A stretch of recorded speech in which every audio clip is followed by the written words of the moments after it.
Your subconscious is lying to you, and you're letting it win without a fight. Those "I can't" statements aren't facts. They're fragile assumptions. Sentences your mind decided were true a long time ago and never bothered to check again. Today we interrogate them. We use Socratic questioning to pressure test your internal logic, one belief at a time, until it either proves itself or dissolves. 5 questions. That's all it takes to open a door your mind has kept locked for years. Let's begin. Here's the strange thing about a limiting belief. It never announces itself as a belief. It arrives dressed as a fact. I'm not a disciplined person. I'm bad with money. People like me don't get chances like that. These sentences don't feel like opinions. They feel like weather. Something you observe, not something you authored. And that's exactly what makes them so powerful. You don't argue with the weather. You just plan around it. But a limiting belief isn't weather. It's software. Written once in a specific moment by a younger and less resourced version of you, and then quietly left running in the background of every decision since. Maybe it was installed the day a teacher said you weren't a math person. Maybe it was installed slowly, over 100 small moments of being overlooked. Either way, the code is old. It was written to keep a child safe in a situation that no longer exists, and yet it still executes silently every time you consider doing something bigger than the identity it built for you. This is why willpower alone so rarely works. You cannot out-hustle a belief you've never examined. You can only override it temporarily at great cost until exhaustion lets the old program run again. So instead of pushing against the belief, we're going to do something more surgical. We're going to question it, the way a good philosopher questions any claim that asks to be treated as true. This is the Socratic method. Not motivation, not affirmation, but interrogation. 24 centuries ago, Socrates walked through Athens asking people to define the things they thought they already understood: justice, courage, virtue, and watched their confident definitions fall apart under a few careful questions. He wasn't trying to defeat them. He was showing them that what they called knowledge was often just unexamined assumption. Your limiting beliefs are exactly that, unexamined assumptions wearing the costume of self-knowledge. And they survive on exactly one condition, that you never actually cross-examine them. Today, we cross-examine them. Before we get to the 5 questions, it's worth understanding why interrogation succeeds where affirmation fails. When you tell yourself, "I am confident and capable," while some part of you believes the opposite, your mind registers the gap immediately. It feels false because it is false to the part of you still running the old script. Affirmations skip the trial and go straight to the verdict. And the subconscious, quite reasonably, refuses to accept a verdict it never got to examine. Questions work differently. A question doesn't ask the subconscious to believe something new. It asks the subconscious to defend something old. And here is the quiet trap that makes this so effective. Most limiting beliefs were never built to withstand scrutiny. They were built to survive avoidance. The moment you ask them to produce evidence, explain their origin, or account for the exceptions, they start to wobble because no one has ever asked them to hold that kind of weight before. You're not fighting the belief. You're simply asking it to show its work. And beliefs that can't show their work don't survive very long once you notice they can't. That's the entire mechanism. Now, the 5 questions. Pick one limiting belief before we go further. Something specific. Not "I'm not good enough" in the abstract, but the actual sentence your mind says. "I'm not ready to start my own business." Or "I always ruin relationships." Or "I'm too old to change direction now." Hold that sentence in mind. We're going to walk it through 5 checkpoints. Question 1. What is the actual evidence for this?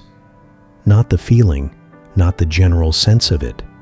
The evidence, specific, dated, factual instances that prove this belief as a rule, not an exception. Most minds, when pressed here, produce 1 or 2 memories, a single failed attempt, 1 rejection, 1 moment of embarrassment, years old, elevated over time into a life sentence. And that's the first crack. A rule built from a sample size of 1 is not a rule. It's an anecdote wearing a crown. Ask it plainly. If this belief went to court, what evidence would actually hold up? Usually, far less than the belief has been claiming. Question 2. Is this belief true in every case or only in some? This question hunts for the exception, because a single exception is enough to break a universal claim. I always ruin relationships. Always. Every single one, with no variation, no growth, no moment of doing it differently. Find one counterexample, one friendship that lasted, one conflict handled with more grace than the last, and the word always collapses. What remains isn't a fixed trait. It's a pattern, and patterns, unlike traits, can change. This is where the subconscious usually starts negotiating.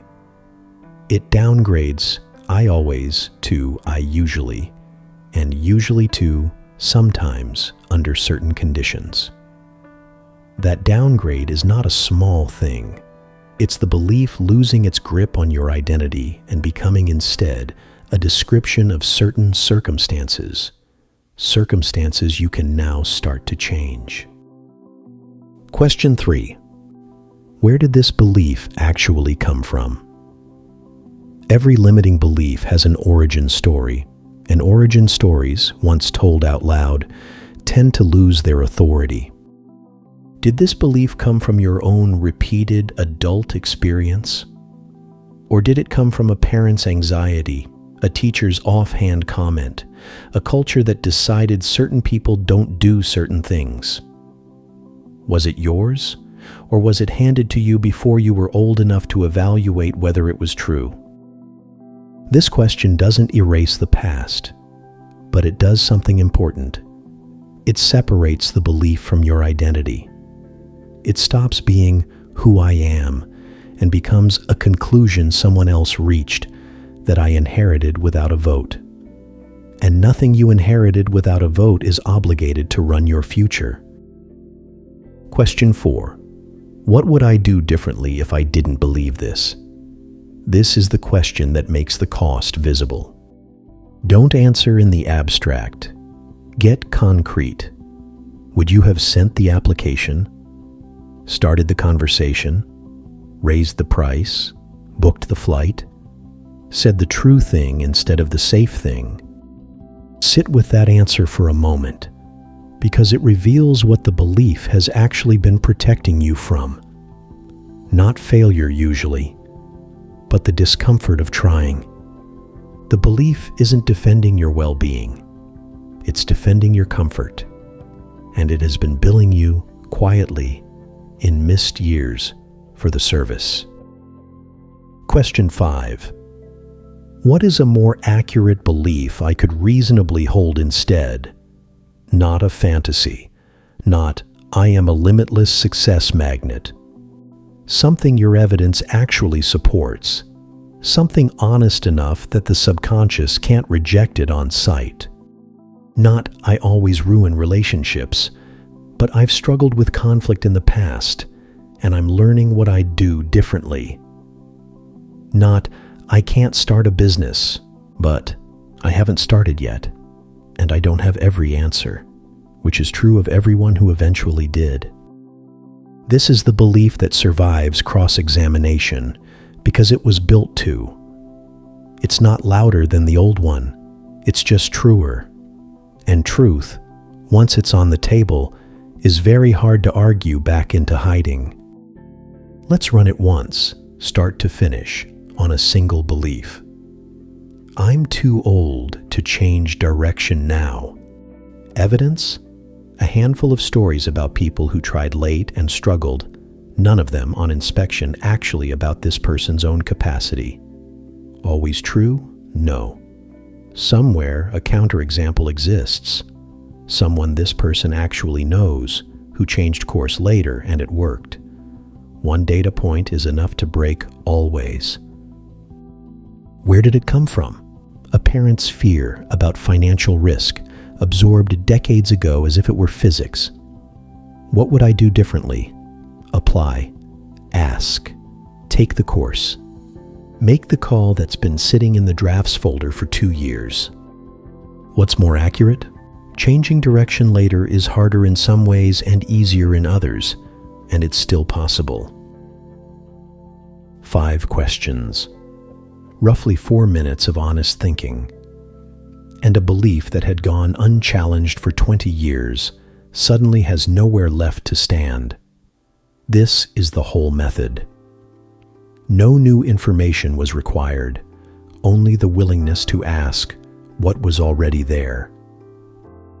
Here's what's easy to miss in all of this. The goal was never to defeat your mind. It was to stop letting one small, outdated part of it speak for the whole. Every I can't you carry was written by someone with less evidence than you have right now. In a moment, less forgiving than this one. It made sense once. It doesn't get a permanent vote just because it got there first. You don't need to silence that voice. You just need to keep asking it questions, calmly, honestly, without cruelty, until it either proves itself or steps aside. And when it steps aside, what's left underneath isn't arrogance, and it isn't false confidence. It's something quieter and sturdier than either. Clarity. The kind that doesn't need to shout because it was actually earned. So take the belief that's been running quietly in your background, the one you thought of the moment this video started. Ask it the 5 questions. Let it show its work. You might be surprised how little it has. If this helped loosen something, subscribe. We go looking for one invisible wall like this every week and take it apart, one honest question at a time.